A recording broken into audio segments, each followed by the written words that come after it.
What is going on, everybody? Welcome to Born to Heal, Monday Night Rants, WWE, and sometimes AEW, but not really, Wrestling Podcast with myself, Edward Raus, and my boy over here, the biggest heel I know, Tyler Heavy T. Soto. What's going on, man? Actually, if I'm going to be the biggest heel, that shouldn't even be a bow. That's just it's a double middle finger. Right? That's what that should be, if I'm being honest with you. That's a double bird, baby. Double bird. Well, we had quite the eventful week here in wrestling. We had a SmackDown that we pretty much figured not a lot was going to happen, and not a lot really did before the big event on Saturday, the Money in the Bank. And a lot happened at Money in the Bank, besides there being, less matches than normal. But I thought it was a pretty good event. Before we kind of break down each individual one, what was your overview of the whole event?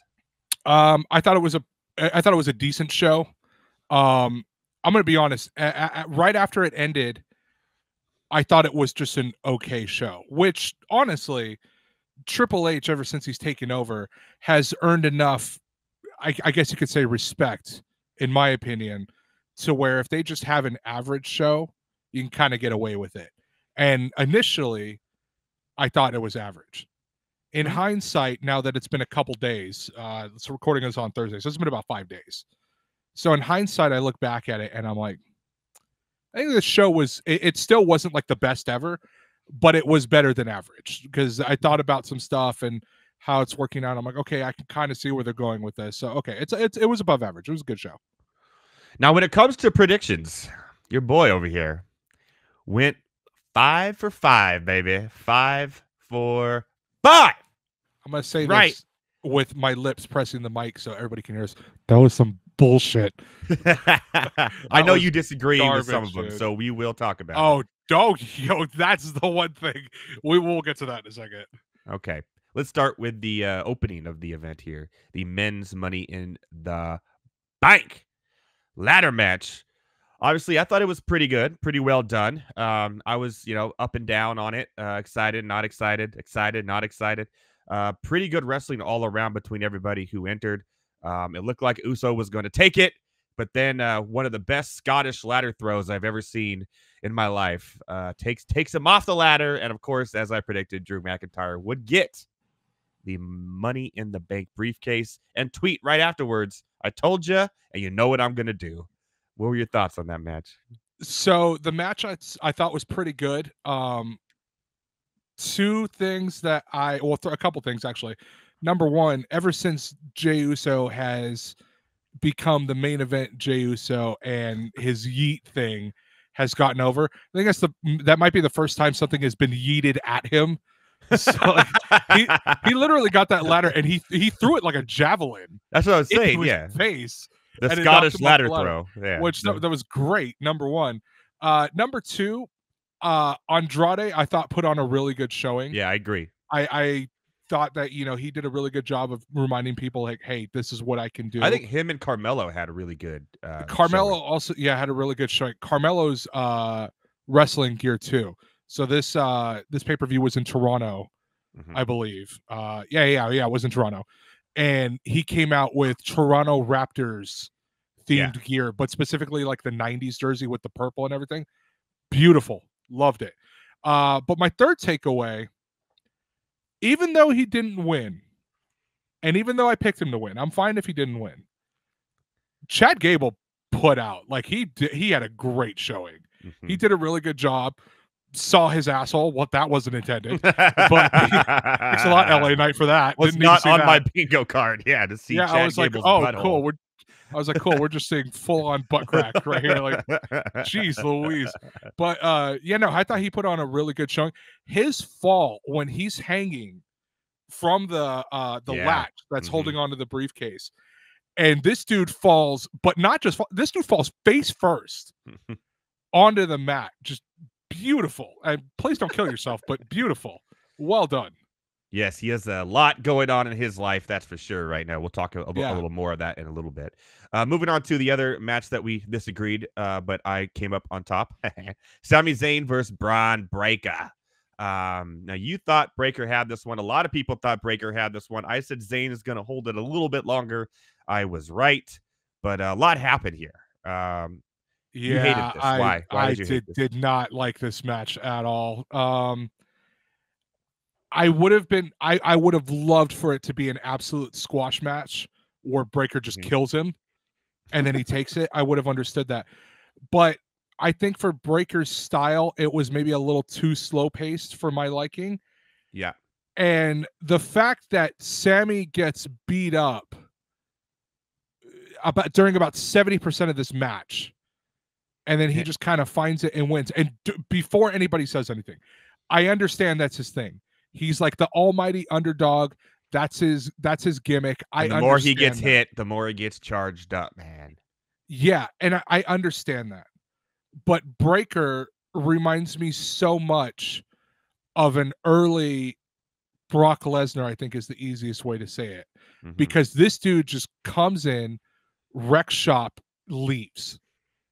I had a really big problem with them having Sammy not only keep it, but basically have him come back. This should have been Breaker's moment.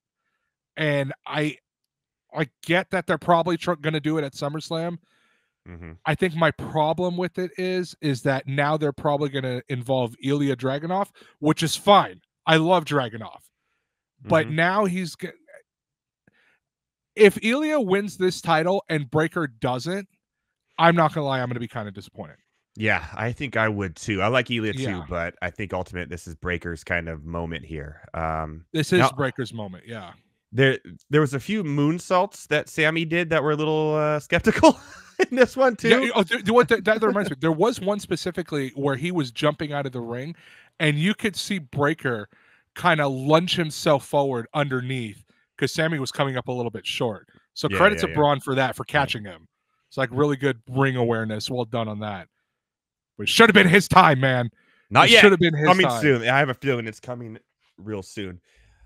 Damian Priest and Seth freaking Rollins in what I thought was a pretty good matchup. I think one of my favorite of the evening. Now, as we predicted, there's an elephant in the room that needs to be addressed here. Okay. Go. I'll bring the elephant out. Walk it out with it on a leash. What is that dude did not kick out. He did not kick out. He did not. Oh my god. And I will credit Triple H for just admitting these things happen. It was an accident. And normally, for those who don't know, normally the ref will count it as the regular pin.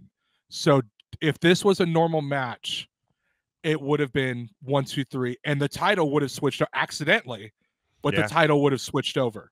But because Drew was coming in and that was going to be a part of the thing, well, you can't just give the title to Rollins and then Drew comes in and you can't do that. Well, because he had this whole thing planned. Here's how I saw this actually.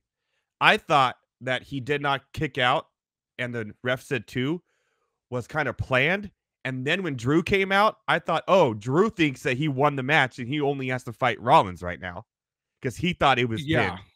That's kind of how my brain took that. And then I realized, oh, maybe it was a mistake, but it still kind of played out the same way. But yeah, it was he did not kick out for sure. So it ends up being a mistake because if the ref counts to 3 and they're like, oh my God, Seth Rollins won the title, good for him. And Drew cashes in, well, there's your problem. Now it's a one-on-one match. It'd be easier for Drew. It would be easier for Drew, but more importantly, everybody knew it was coming. Everybody knew CM Punk was going to interfere. If CM Punk came in, instead of it would be a disqualification because you can't do that on a one-on-one match. Whereas a triple threat, it is no disqualification. So you can't just have Seth 1, 2, 3. Oh my God, he accidentally won. Because now Punk can't interfere the way he's supposed to, and it's all, it's haywire. It was kind of put in a tough spot, but I give credit to Triple H for owning it, number one, and I give some credit to Damian Priest because a lot of people thought he was maybe unconscious when he took the move and he landed. Apparently, he just missed it, and I don't know. He heard the second, like when the ref counted 2, he heard the second slap. But from what I've read is that he missed the first slap. So he thought that was the first one. So, and apparently he was pretty pissed off about it himself when he went backstage. But everybody told him like, hey man, these things happen. Don't don't trip. Yeah. But I mean, that kind of shows this man takes his job very seriously. He's a consummate pro. So I'll give him credit for that. What do you But he call didn't him? kick out. Like, The bisexual Undertaker? bisexual Undertaker, baby, dude. Bisexual Undertaker. He is him. So, but yeah, so getting back to the match. So they did have actually a pretty decent match together. Yeah. And then Drew comes out. It's like cashing in Money in the Bank. And then Punk comes in, interferes with Drew, costs him the title again.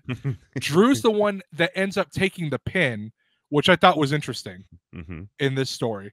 And that's it. Damien's still the champion. Drew is screwed out again. And the Money in the Bank is already gone. Nobody could use it. And the money. That's the first time where I've seen the Money in the Bank, at least on the men's side, not only cashed it since they started doing 1 men, 1 women. Yep. I believe this is the first time it's been cashed in on the same night. And that's also the first time where I think it's been cashed in before the other Money in the Bank match even happened. So there is that. Right. I could be wrong, but if it's happened, I don't know if it's happened once or it just hasn't happened before. But yeah, no, that was interesting. Couldn't wait. He just couldn't wait to get out there. He couldn't wait. And then on top of that, you have the little bit of the storyline, because you got to remember when CM Punk came back at Survivor Series, Drew was pissed off about it, but Rollins was also pissed off. That was a big thing. Rollins does not like Punk. This is a well-known fact. So Rollins' stipulation in this match was that if he loses, he cannot challenge for the World Heavyweight Championship again as long as Priest holds it. So not only does Punk screw Drew, he also screws Rollins. Yeah, which so it's a nice, we saw on Raw, that whole thing kind of coming in. It's a great long-term storytelling effect. And I know people were saying initially that was so stupid. They wasted the Money in the Bank briefcase, blah, blah, blah. I am actually, in terms of this storyline and how it's been so far, I am okay with it being used. Because here's the other thing too. Cody is your champion. WWE/Universal, whatever they call it, WWE Universal Champion. Damien is your current World Heavyweight Champion. But he's going to face Gunther at SummerSlam. And early prediction, Gunther's winning. I'm sorry. Like, he's winning. Okay? Yeah. So now you have someone, let's say they don't cash it in at Money in the Bank and Drew just holds on to it. Well, you can't really cash it in on Cody. I'm thinking company-wise. You can't really cash it in on Cody because he's your big money maker and everything. And Gunther just had a 2-year-long Intercontinental Championship reign. You're not going to cash it in on him because you're not going to make him look weak right away. Yeah. So they were kind of in a bind with the men's briefcase. So when you take all of that into consideration, I'm more than fine with it being wasted right there. I agree. I actually agree. And I even said, I said, watch him. He's going to get it. He's going to come out, use it, and he's going to lose, and I'm going to laugh my ass off. And I got to laugh my ass off, and I enjoyed it. We love to see it. So I agree with that completely. The women's Money in the Bank ladder match. Yes. Which we both said that Tiffy time was here, and we all knew it. Tiffy time is here, my bitches. Let's go. We know that now.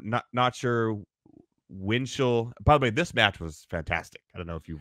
This match is really good, dude. So first off, Zoe Stark had a weird looking botch. I don't know if you saw that, where she did her move off the thing and she just off the ropes and she completely missed it. And basically also had some weird face paint on that. Like looked like she was in. I'm fine with like the Warrior face paint. I'm fine with that. But Tiffy looked good. I actually thought this match was better than the men's one. I think so too. Yeah. Io Sky's Michinoku driver onto the ladder that was platformed right there is nasty work. That was nasty. That looked disgustingly painful, but it looked beautiful at the same time. And also, Chelsea Green, dude. That woman, they had a nice little story arc going with her where like she's kind of scared of heights, you know, she has this thing, whatever. And then at the end of the match, She finally gets to the top of the ladder, and she's about to unclip it, and then Tiff climbs the ladder that's right next to her, gives her the little finger wave thing, and then pushes her off, and she goes flying out of the ring through those two tables on the side. I know Tiff won. Chelsea Green is your MVP of that match. That was great. Absolutely great. I loved every piece of it.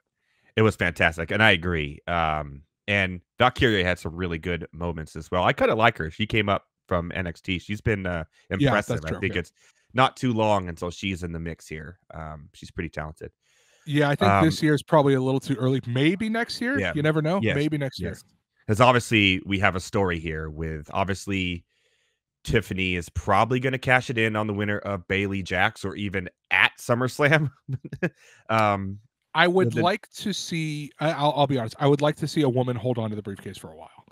Okay. I think the only well, they kind of have to at this point with the men's is already out, right? Well, yeah, there's that too. But I think the only woman that's won that has held the briefcase for a little while at least was Carmella, and that was the very first time they did it.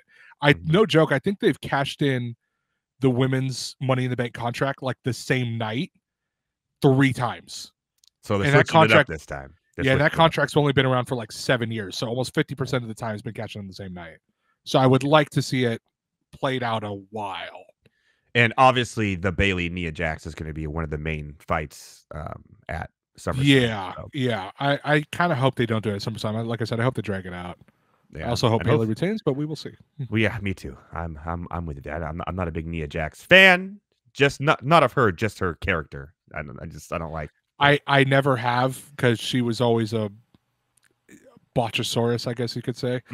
And I'm not even saying that because she's big. She was just botched every single thing.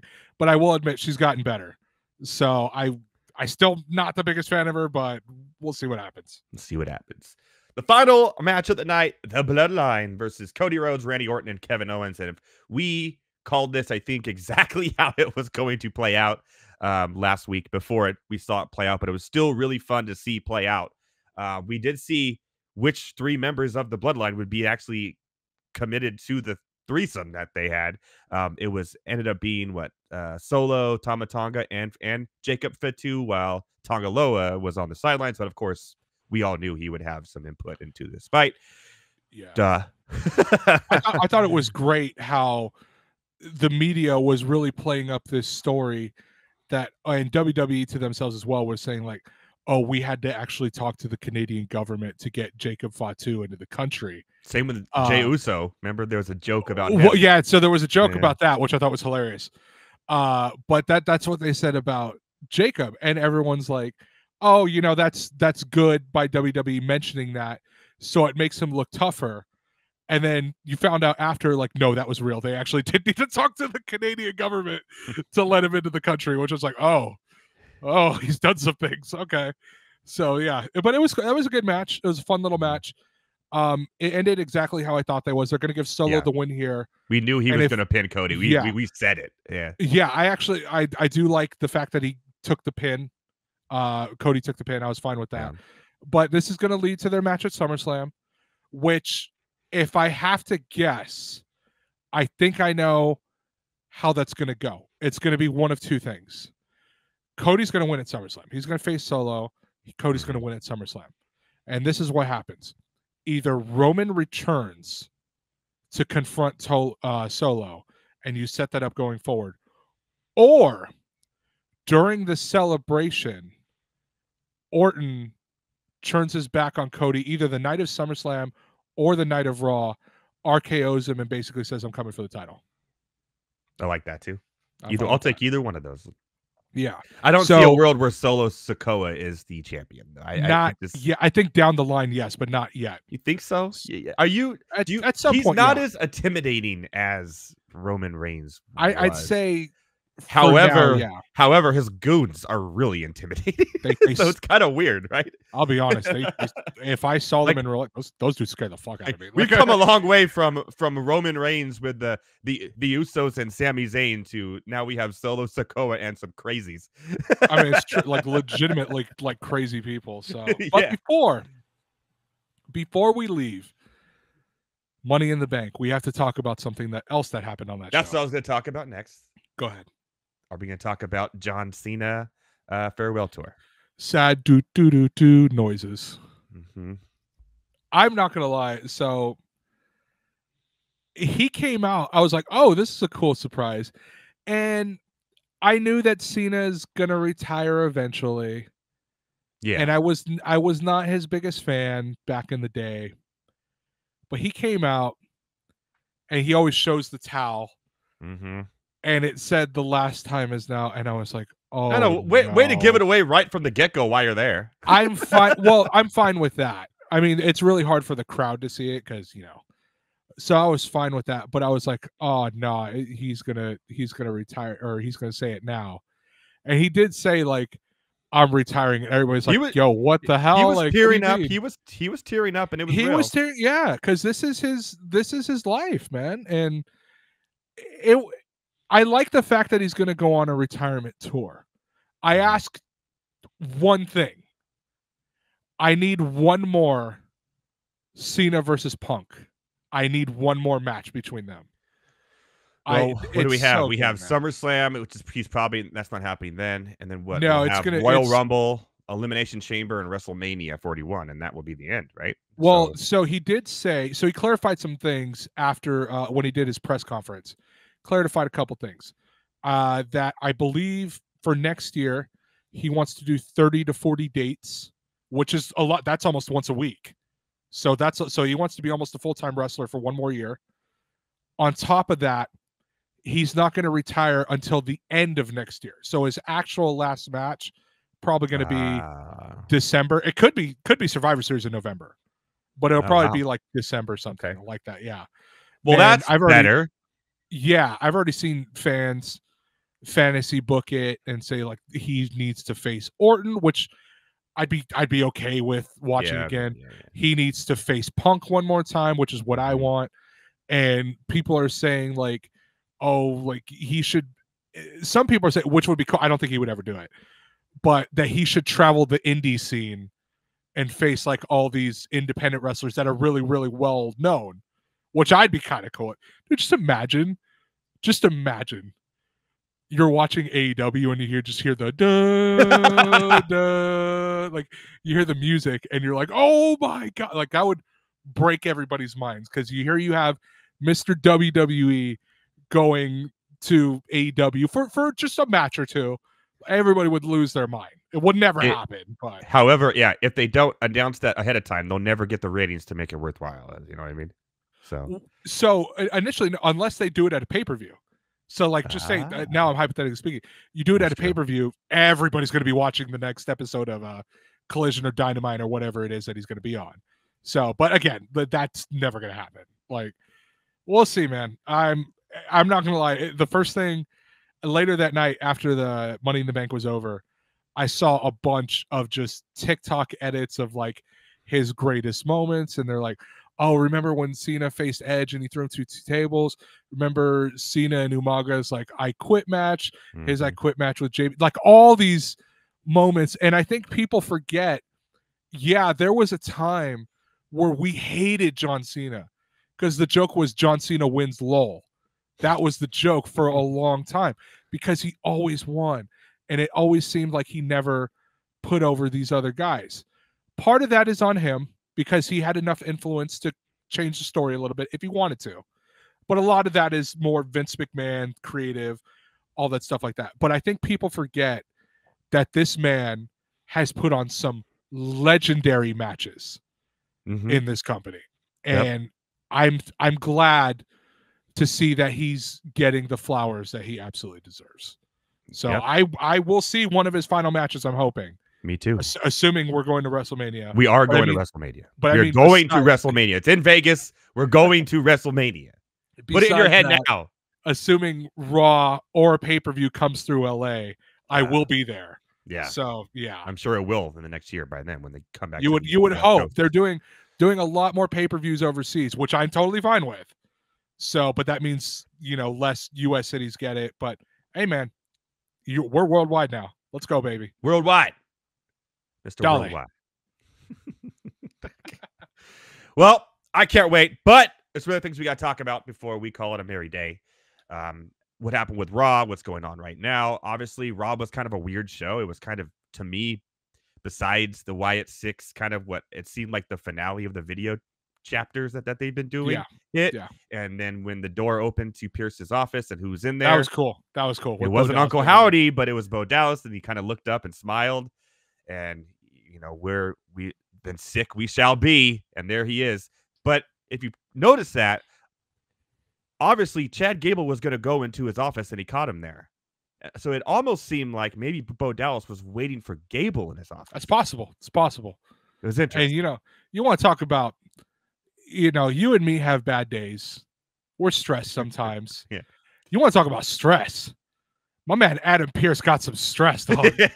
So, this dude had to, in kayfabe, suspend Drew McIntyre because he flipped out on him and he got hit in the mouth at the Money in the Bank post show. Find McIntyre and Punk. Has to deal with Braun Breaker faking him out via finger point.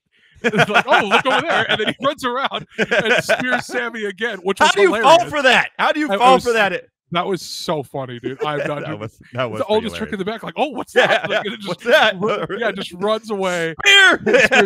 And then this dude's like, all right, finally, maybe I can relax. Open the door. And fucking Bo Dallas is right there.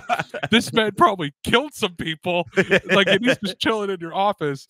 Like, this man, I see why he's bald. This man is stressing so much he lost his hair.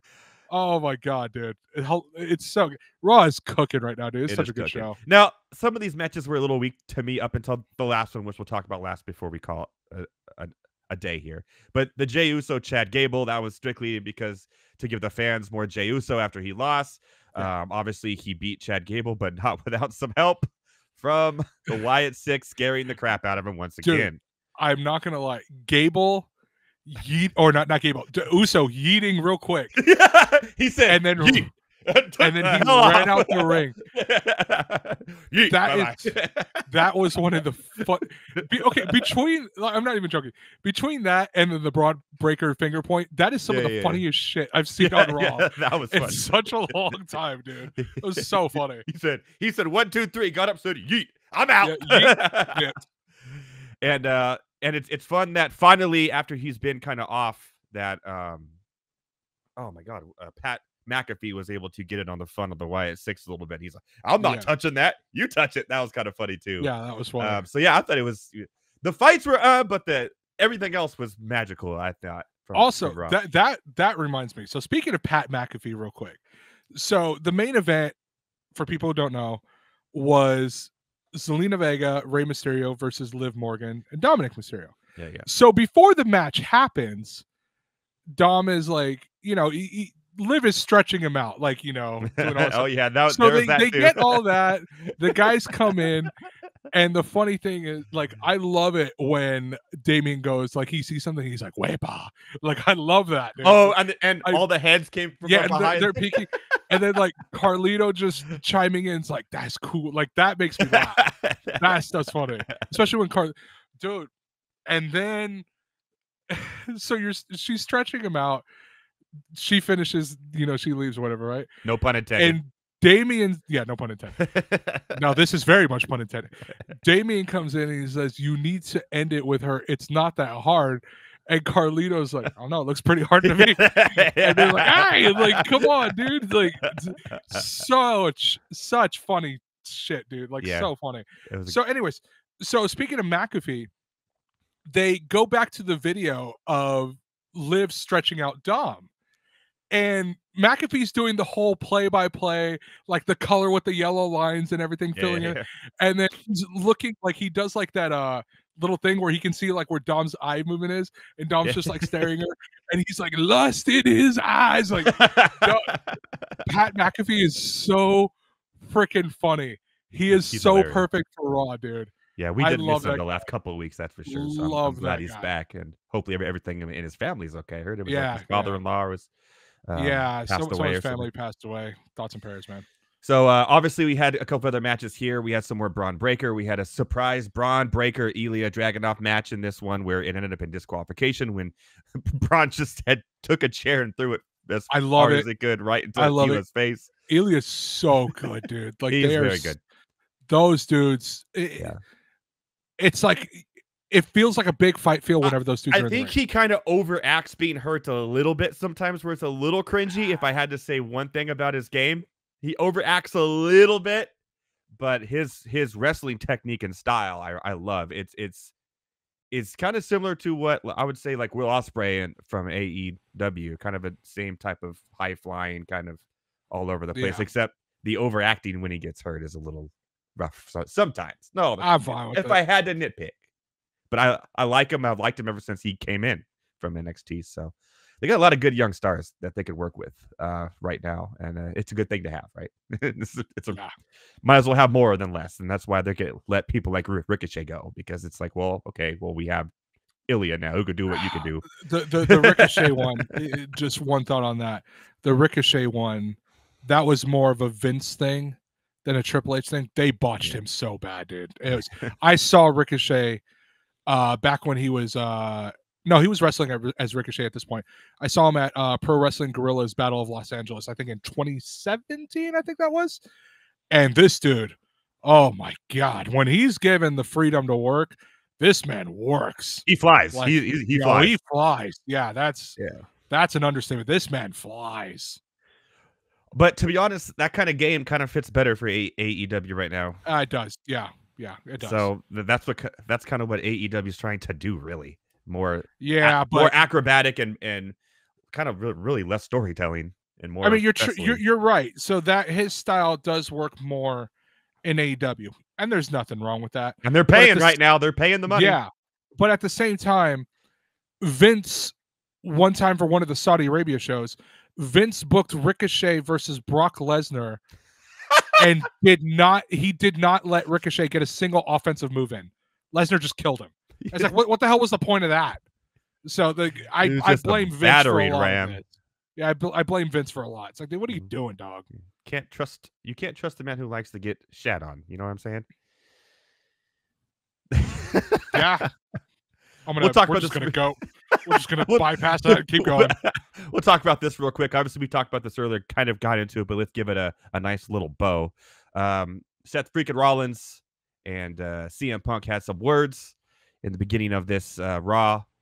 It was quite fun to watch, actually. When both of these men talk, it's chemistry on the mic, dude. It's so good. It is chemistry. Just Punk saying, "Hey, I realized what I did. I didn't mean to cost you. I'm sorry." And then he walks away. Except it was you, so I'm not really all that sorry. That part was a little high schoolish, yes. Yeah. I was fine with it. I was like, yes, dude. We love to see it. Love it. Rollins had the last word, though, which I thought was great because he used Punk's saying, "There are consequences to your actions. CM Punk is the consequences to your actions." Loved it. Love that as well. Obviously, that's setting up a fight between them, I'd imagine. Or that will happen at some point. Yeah, that's going to happen. It's going to be great.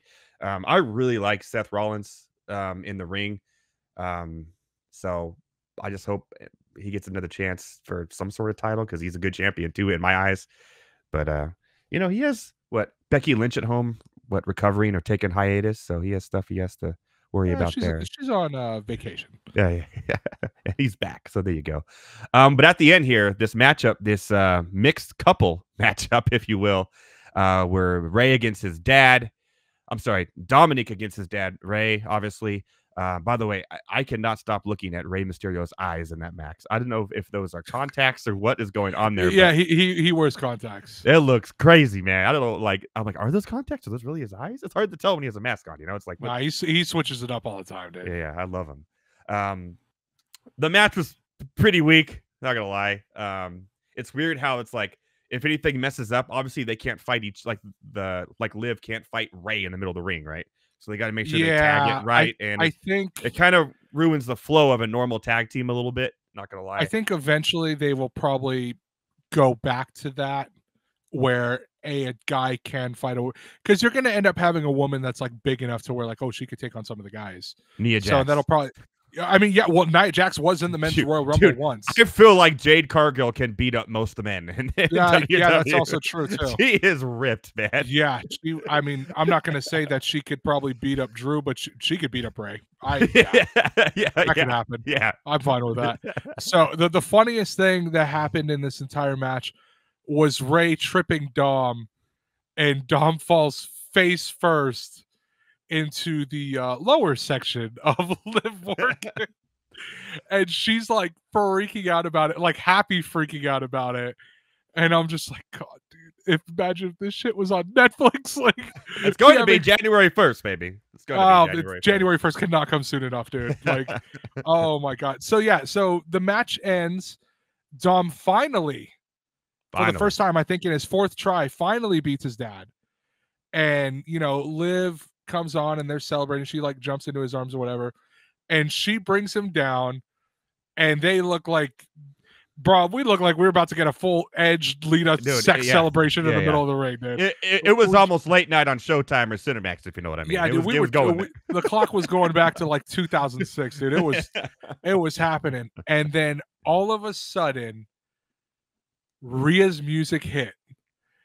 And you see Dom get up immediately, and it's like, oh my God, I am so screwed. Just like when mom catches you doing something wrong when you were a kid, you know what I mean? Bro, you know what it looked? That's the same face I got when I heard my mom pulling up in the driveway, and I realized I forgot to take the chicken out of the freezer.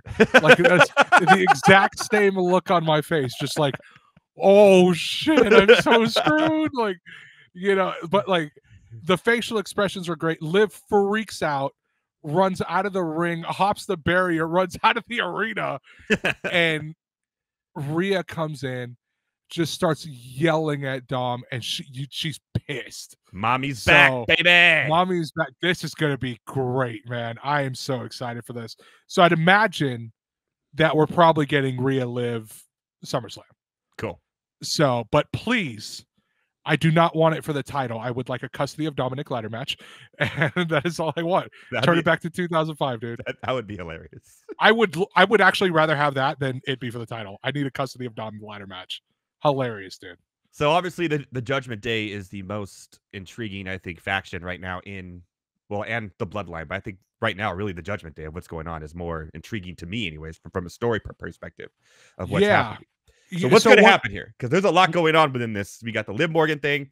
You got Finn kind of not with Damian anymore on the same level of how they feel everything is going. Yeah. He says he's changed. They did the tag team match, and Carlito was just like there, and they were like kind of like not even they're all over the place. Yeah. Like they're like, you have to be here, don't touch us. You can't, like, it was like that. You got it's absolute chaos right now in the Judgment Day. So I'm gonna give you a few options here, and I want you to tell me which one is most likely to happen. Fair? All right. Okay. Number 1. Dominic Mysterio cost Ripley the women's title at SummerSlam and aligns with Liv Morgan. Okay. Number 2. Priest loses the world title at SummerSlam and gets betrayed by Balor, and that's how he loses. Okay. Number 3. A Judgment Day, just Civil War. Just Civil War, which is kind of already happening right now. Right. And number 4. Dominic Mysterio just reunites with Ripley and order is taken in, and it just goes back to normal Judgment Day as normal. And if I had to throw in a 5th, Balor and McDonough remain the tag team champions after SummerSlam and leave the faction. Which one of those? I'm going to give you a 6th. I'm going to give you a 6th option, and this is what I think happens. Okay. Rhea versus Liv. Yep. World title match. Rhea does lose via betrayal, and the betrayal is from Finn Balor.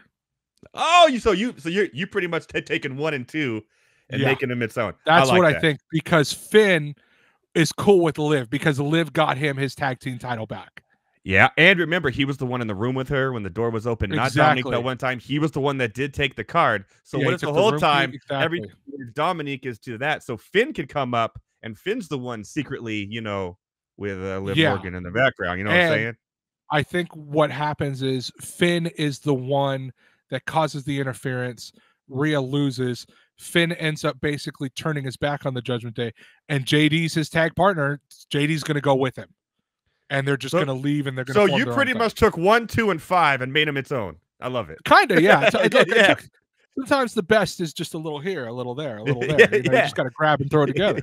Yeah, I like that outcome. I think something is going to happen between, obviously, I do agree that one of the Judgment Day people will interfere with this match, causing Rhea to lose, and I like the fact that it could be Finn, because they've been secretly showing that he's been talking to Liv, but not showing what they're talking about. They only show Liv and Dominique talking, but not when Liv and Finn do, but we know they are.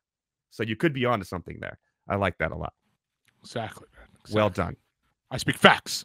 Well done. Obviously, this week on SmackDown, we're going to get some Bloodline stuff after what happened. Yeah. Probably some Cody Rhodes stuff. Obviously, Solo and Cody will probably be on the show tomorrow night, or this Friday night, depending on where you're listening to this, or yesterday if you listen to this on Saturday. But and we'll see what happens.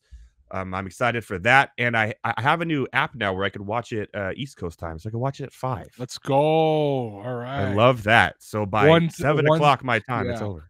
One thing I love about having DirecTV is that it gives me like automatically like the East Coast I love version of like USA and stuff like that. I hate it for SmackDown, because since SmackDown is on Fox, I only get West Coast Fox, so that thing starts later. But I guess if I wanted to watch it at normal time, I could watch it through the Fox Sports app. You know, that works out.